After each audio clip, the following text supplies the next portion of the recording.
À un mois des élections régionales, Valérie Pécresse s'est rendue dans plusieurs villages des Yvelines jeudi 13 mai.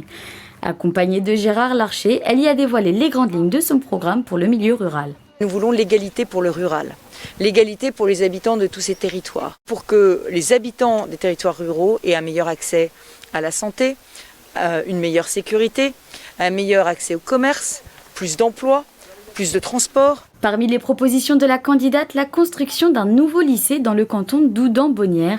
Valérie Pécresse propose aussi d'élargir l'enseignement supérieur au sein des lycées. Notre objectif, c'est que dans chaque lycée rural, il puisse y avoir des BTS, des classes préparatoires, des licences professionnelles, donc des possibilités de poursuite d'études qui soient offertes dans chaque lycée rural d'Île-de-France.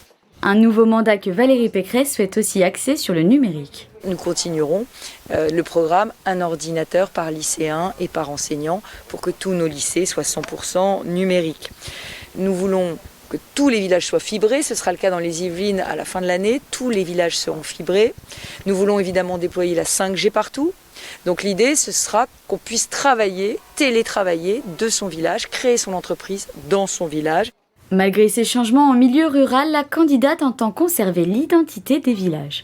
Nous allons mettre 50 millions d'euros sur la rénovation du patrimoine dans le prochain mandat pour continuer à rénover des dizaines d'églises, de lavoirs, de fermes, de maisons des illustres qui font évidemment l'âme de nos villes et de nos campagnes. Et Valérie Pécresse souhaite que le pouvoir d'achat des Franciliens reste inchangé. Sauvegarder l'identité village.